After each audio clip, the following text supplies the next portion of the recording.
વડોદરાના આરોગ્ય ક્ષેત્રે વધુ એક ભવ્ય પહેલ।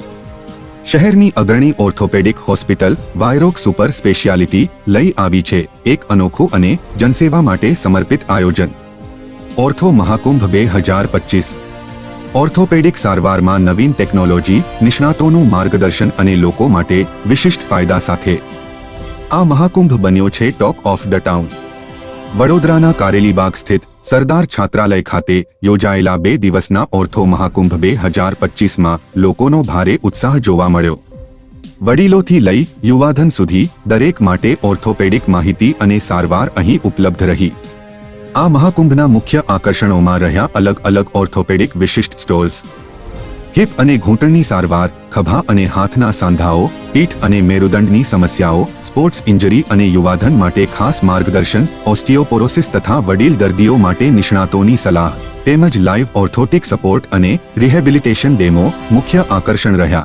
આખા વડોદરાની જનતાને આભાર વ્યક્ત કરવાનો દિવસ છે, એટલે ઓર્થો મહાકુંભ 2025 આવું એક એનાઉન્સમેન્ટ કર્યું હતું અને વડોદરાવાસીઓનો એટલો બધો પ્રેમ છે કે ઓવરબુક્ડ છે। એટલે આના અંદર 3 હિસ્સા છે આખામાં। પહેલો હિસ્સો એવો છે કે ઓર્થોપેડિક બીમારીઓ થાય જ નહીં, એટલે સાંધો, હાડકું અને સ્નાયુ આ બધા જ મજબૂત રહે એના માટે 7 થી 8 પ્રિવેન્ટિવ સ્ટોલ્સ છે, જેના અંદર 10 થી 15 ફિઝિયોથેરાપિસ્ટ ગાઈડન્સ આપી રહ્યા છે। બીજો ભાગ છે નિઃશુલ્ક ઓર્થોપેડિક કન્સલ્ટેશન, એટલે એક વ્યવસ્થા જવા એટલે ટોકન 50 રૂપિયા વ્યવસ્થા શુલ્ક લીધું છે, પણ કન્સલ્ટિંગ સ્પેશિયાલિસ્ટનું ફ્રી, જેના અંદર sports specialist doctor Darshan Suthar, spine specialist doctor Pratik Patel, joint replacement specialist doctor Rajiv Paradkar, foot and ankle specialist doctor Vihal Patel, આ બધાનું જ કન્સલ્ટિંગ ઉપલબ્ધ રહેવાનું છે। એ ઉપરાંત એક્સરે નિઃશુલ્ક છે અને દવાઓ પણ નજીવી કિંમતે એમને આપવાના છે। આ બીજો ભાગ છે। અને વાયરોક હોસ્પિટલને એક ટેકનોલોજી ઇન ઓર્થોપેડિક્સ એનું એક અદ્યતન સેન્ટર બનાવવાની દિશામાં એક હરણફાળ ભરી રહ્યા છે, જેની અંદર 5000 રોબોટિક નેચરલ ની રિપ્લેસમેન્ટના સક્સેસ પછી 2 ટેકનોલોજી આજે લોન્ચ કરી રહ્યા છે। પહેલી છે 3D printing technology in house, એટલે હવે વાયરોકમાં જ 3D પ્રિન્ટિંગ ઇન હાઉસ થશે। આનો મુખ્ય ફાયદો એવો છે કે જે કોમ્પ્લેક્સ ફ્રેક્ચર સર્જરીઝ છે એ સર્જરી આર્ટિફિશિયલ હાડકા પર પેશન્ટના જ એક્ઝેક્ટ સેમ હાડકા પર પહેલા થઈ જાય, એટલે ઓપરેશનનો ટાઈમ અડધો થઈ જાય એક। અને જે ફેલ્ડ ઓપરેશન છે ની અને હિપ રિપ્લેસમેન્ટના ફ્રેક્ચર સર્જરીના, એ ફેલ્ડ ઓપરેશન માટે કસ્ટમાઇઝ ઇમ્પ્લાન્ટ, એટલે પેશન્ટના હાડકા પ્રમાણે નવા ઇમ્પ્લાન્ટ ડિઝાઇન કરી શકીએ અને એ પરફેક્ટ મૂકી શકીએ તો ફેલ્યોર કેસમાં સારા કરી શકીએ। આવી 2 ટેકનોલોજી, આ પહેલી 3D પ્રિન્ટિંગ અને બીજી છે રોબોટિક ની રિપ્લેસમેન્ટના સક્સેસ પછી રોબોટિક હિપ રિપ્લેસમેન્ટ ટેકનોલોજી। જરાક આની માટે વાત કરું તો રોબોટિક હિપ કરવાથી આ જે હિપના પ્રોબ્લેમ છે એ યંગ પેશન્ટમાં ખૂબ વધારે છે, એટલે નાની ઉંમરમાં 30-40 વર્ષમાં એવીએન થાય છે અને કોવિડ પછી આ ખૂબ વધારે થઈ રહ્યું છે, એટલે એ સાંધાનું આયુષ્ય 20-25-30 વર્ષ વધે અને યંગ પેશન્ટની ફંક્શનાલિટી ખૂબ સરસ રહે, એના માટે આ રોબોટિક હિપ ટેકનોલોજી એ ગુજરાતમાં પહેલીવાર વડોદરા ખાતે ઉપલબ્ધ કરી છે। હવે મને લાગે છે સરકાર, કોર્પોરેશન બધા જ આ વડોદરાને સ્માર્ટ સિટી બનાવવા માંગે છે, તો મને લાગે છે ઓર્થોપેડિક ટેકનોલોજી આપી અને શું આપણે ડોક્ટર તરીકે આ સ્માર્ટ સિટીમાં કન્ટ્રીબ્યુશન ના કરી શકીએ? એટલે મને લાગે છે આ વિષય બધા સુધી પહોંચાડો। આવતીકાલે પણ આ કેમ્પની સુવિધા છે અને એક વિશેષ એક આકર્ષણ રહે એટલા માટે 50 વડીલોને ફ્રી મેડિકલ ચેકઅપ, એટલે જે બધા આ પ્રિવેન્ટિવ હેલ્થ લેશે એટલે એક ઇન્સેન્ટિવ, તો એવા 50 વડીલોને ડ્રો દ્વારા 10,000ના અમાઉન્ટનું ફ્રી બોડી ચેકઅપ બધાને જ આપીશું।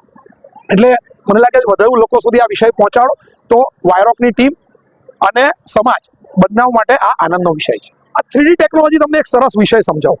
ચલો, આપણે પ્રાથમિક ની રિપ્લેસમેન્ટ કરીએ છીએ અથવા પ્રાથમિક કોઈ બી ફ્રેક્ચર અને સર્જરી કરીએ છીએ તો એની અંદર અવેલેબલ સાંધા પ્રમાણે આપણે હાડકાને છોલીએ છીએ, આ એક પાર્ટ થયો। હવે જ્યારે ફેલ્યોર કેસ કરીએ છીએ ત્યારે સાંધો લગાડેલો છે, એ સાંધો જ્યારે નીકળે ત્યારે એની જોડે હાડકું લઈને નીકળે। હવે આપણે હાડકું ખરબચડું એવું જેવું હોય એવું જોઈએ, હવે એના ઉપર નવો ઇમ્પ્લાન્ટ મૂકવાનો, એ ઇમ્પ્લાન્ટ બનાવવો પડે, કસ્ટમાઇઝ કરવો પડે। એટલે રિવિઝન સર્જરી, હવે જો આ ની રિપ્લેસમેન્ટ, હિપ રિપ્લેસમેન્ટ એ સેકન્ડ જનરેશન ચાલુ થઈ ગયા, આ ટેકનોલોજીને 25 વર્ષ થઈ ગયા, એટલે હવે ફેલ્યોર કેસ આવવા માંડશે સમાજમાં. તો એ ફેલ્યોર કેસ હવે ખૂબ સારી રીતે એડ્રેસ કરીએ, આ એક ફાયદો.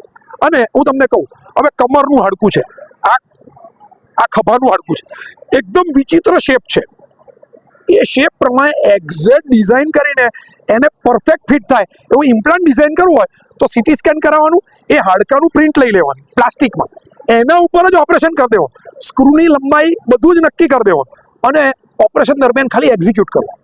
એટલે એનાથી શું થાય, તો જે ઓપરેશન 2 કલાક ચાલવાનું એ 45 મિનિટમાં પતી જાય. બ્લડ લોસ ઓછો, રિકવરી ફાસ્ટ માસ પાછો પોતાના કામે લાગી જાય. Prevention is better than cure. એટલે આ જે 2 દિવસનો કેમ્પ રાખેલો છે, મહાકુંભ રાખેલો છે, એમાં મેઇનલી જે સિનિયર સિટીઝન્સ છે એમને કોઈ પ્રોબ્લેમ ના થાય અથવા તો એ પ્રોબ્લેમ આપણે પ્રિવેન્ટ કરી શકીએ એના પર વધારે ભાર આપેલો છે. એમને 3 મેઇન પ્રોબ્લેમ થતા હોય છે. એક તો હાડકામાં ઓસ્ટિયોપોરોસિસ, બીજું મસલ્સ વીક થઈ જાય, સાર્કોપિનિયા કહેવાય, અને ત્રીજું સાંધામાં કે ઘસારો થાય, ઘૂંટણમાં થાય, મણકામાં થાય. એટલે આ 3 વસ્તુની કેર કેવી રીતે લેવી, ફિઝિયોથેરાપીથી, પછી આહારથી, અને પોતાની લાઈફસ્ટાઈલ કેવી રીતે રાખવી, એના પર મેઇન ભાર આપેલો છે. અને આ બધા પ્રોબ્લેમ્સ આવે જ નહીં એવી રીતે આવી બધાને માર્ગદર્શન આપવામાં આવે છે, જેનાથી એમને આગળ જઈને તકલીફ વેઠવી ના પડે.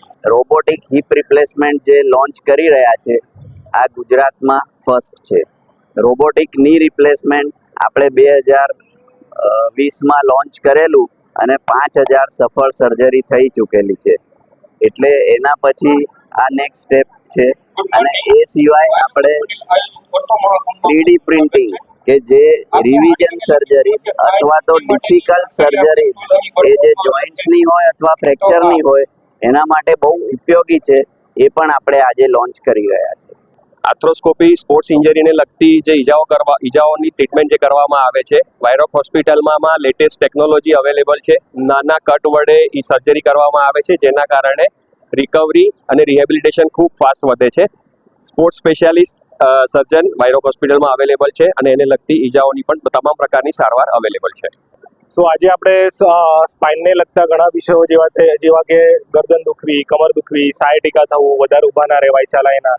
આજે આટલી ફાસ્ટ દુનિયામાં લોકોને આપણે જોઈએ છે કે કમરને લગતા ઘણા પ્રોબ્લેમ છે. વધારે બેસી રહેવાની જોબ હોય, વજન ઉચક્યા હોય, પડ્યા હોય, કમરમાં પ્રોબ્લેમ થયો હોય. હવે કમરના મોટાભાગના પ્રોબ્લેમ જે છે એ પ્રિવેન્શનથી સારા થાય છે. જેવી રીતે આપણે રેગ્યુલર ફિઝિયો કરીએ, સૂર્ય નમસ્કાર કરીએ, વોકિંગ કરીએ, કેલ્શિયમ રીચ ફૂડ લઈએ, આપણી પ્રિકોશન્સ અને આપણી લાઈફસ્ટાઈલ ઇમ્પ્રૂવ રાખીએ તો આપણને આ બધા પ્રોબ્લેમમાં આગળથી કોઈ પ્રોબ્લેમ આવતા નથી. પણ ઘણીવાર સ્પાઇનને લગતા વિષયો એટલા બધા વધી જાય છે જેના કારણે પેશન્ટને ઓપરેશન માટે બી જવું પડે છે. આવી ઓપરેશનની જરૂર માત્ર 1% લોકોને જ હોતી હોય છે. પણ એવામાં બી હવે આ બધા ઓપરેશન આવે છે જે દૂરબીનથી થાય છે. પહેલાં સાંભળ્યું હશે કે કમરનું ઓપરેશન ના કરાવવાથી પથારી પર આવી જવાય, પેરાલિસિસ થઈ જાય. પણ આજના ટેકનોલોજીના દુનિયામાં આ ઓપરેશનનો સક્સેસ રેટ મોર દેન 95% છે. જે રીતે આજે વાયરોકમાં અમે જે આ ફંક્શન કરીએ છીએ એમાં ટેકનોલોજી બતાવવા માંગીએ છીએ કે એન્ડોસ્કોપિક સર્જરી કેવી રીતે થાય છે, કે જેમાં આપણને દૂરબીનથી જે આપણને સ્પાઇનલ કોર્ડ હોય આપણને 50x એટલે 50 ગણું મોટું દેખાય તો આપણે ઓપરેશન બી સારી રીતે કરી શકીએ. એ ઓપરેશનમાં ખાલી એક નાનો હોલ એટલે 8 મિલીમીટરના નાના હોલથી આખું ઓપરેશન થતું હોય છે, જેમાં બ્લડ લોસ ના થાય, ફાસ્ટ રિકવરી હોય, પેશન્ટ નેક્સ્ટ ડે ઘરે જઈ શકે. એટલે સર્જરીની તો પહેલાં જરૂર હોતી નથી, પણ જ્યારે હોય ત્યારે આ બધી ટેકનોલોજીનો ફાયદો આપણે લઈએ તો આમાં ઘણા સારા રિઝલ્ટ આપણને મળતા હોય છે. એટલે સ્પાઇનને બધા લગતા વિષયો જેવી રીતે પ્રિવેન્ટિવ કેર, સ્પાઇનને લગતા કયા કોમન વિષયો હોય અને જ્યારે સર્જરીની જરૂર પડે તો એન્ડોસ્કોપિક સર્જરી કેવી રીતે પરફોર્મ થાય છે એના વિશે આજે આપણે આ સ્ટોલમાં બધું આપણે એક્ઝિબિશન કરી રહ્યા છીએ. સમાજમાં ઓર્થોપેડિક સમસ્યાઓ વધી રહી છે, પણ યોગ્ય માર્ગદર્શનથી મોટી બીમારીઓ ટાળી શકાય છે. આ મહાકુંભનો હેતુ લોકોને માહિતી આપવી અને જાગૃતિ વધારવી, જેમ વાયરોક હંમેશા સમાજ માટે અગ્રેસર રહ્યું છે, તેમ આ પ્રસંગે પણ સામાજિક જવાબદારીનો પરિચય આપ્યો. આ મહાકુંભમાં સુપર સ્પેશિયાલિસ્ટ ઓર્થોપેડિક કન્સલ્ટેશન માત્ર ન્યૂનતમ એડમિનિસ્ટ્રેટિવ ચાર્જ પર આપવામાં આવ્યું. સાથે જરૂરિયાત મુજબ નિઃશુલ્ક એક્સ-રે અને દવાઓ પણ ઓછા દરે ઉપલબ્ધ કરાવવામાં આવી. આમાં બોર્ડ સાંભળીને આગળ મહાકુંભની અંદર આવ્યો છું. એટલે સારું લાગ્યું બધા લોકોને જોઈને એને કે બધી સુવિધા સારી છે. પગની જે ઘૂંટણની તકલીફ હતી એના માટે બતાવ્યું સાહેબને, દવા નથી આપી. હાથનો ફિઝિયોથેરાપી, કમરનો, ઘૂંટણનો, બેઉ હાથના ફિઝિયોથેરાપી બતાવી. બધું 4 નંબર 5 નંબર બધે આવા બીપી માપવાનું સરસ લાગ્યું. કમરની તો કેટલા વખતથી, પણ હાથની 12 મહિનાથી. હા, એટલે આ ત્યાં માથું ને એવું રાય કઈ જ નહીં. એ ડૉક્ટરે ફિઝિયોથેરાપી બતાવ્યું, તે કસરત કરવાનું કઈ પૂરી લખી આપી. આવી જશે 3 મહિનામાં. અમે આજે આ મહાકુંભની અંદર એમને જે તકલીફ હતી કમરની અને એન્કલની એ બતાવવા માટે આવ્યા હતા. અમને બહુ સારું માર્ગદર્શન મળ્યું છે, બહુ સારું કન્સલ્ટેશન મળ્યું છે અને બધી જે નવી ટેકનોલોજી આવી છે એ પણ સારી છે ઓપરેશન કરાવવા માટે. જેટલા બી સાંધાના તકલીફ છે એ બધી તમે અહીંયા દૂર કરી શકો છો આવીને, અને અમારો એક્સપિરિયન્સ બહુ સારો રહ્યો છે. ટેક ઇનોવેશન સેગમેન્ટમાં વાયરોક હંમેશા નવીનતા માટે ઓળખાય છે અને હવે વડોદરાને ઓર્થોપેડિક ટેકનોલોજીનું હબ બનાવવા માટે ઉદાહરણરૂપ પગલાં લીધા છે. રોબોટિક હિપ રિપ્લેસમેન્ટ, વધુ ચોકસાઈ અને ઝડપી recovery, in house 3D printing lab, customised implants માટે મહત્વપૂર્ણ ટેકનોલોજી. આ બંને પહેલ વડોદરાને એક સ્માર્ટ હેલ્થકેર સિટી બનાવવા તરફનું મોટું પગલું છે. ડોક્ટર બ્રજેશ શાહ અને ડોક્ટર રાજીવ પરાડકર જણાવે છે કે આપનો વિશ્વાસ જ અમારી સૌથી મોટી સિદ્ધિ છે અને ઓર્થો મહાકુંભ 2025ની સફળતા એ વિશ્વાસનું જ પરિચાયક છે.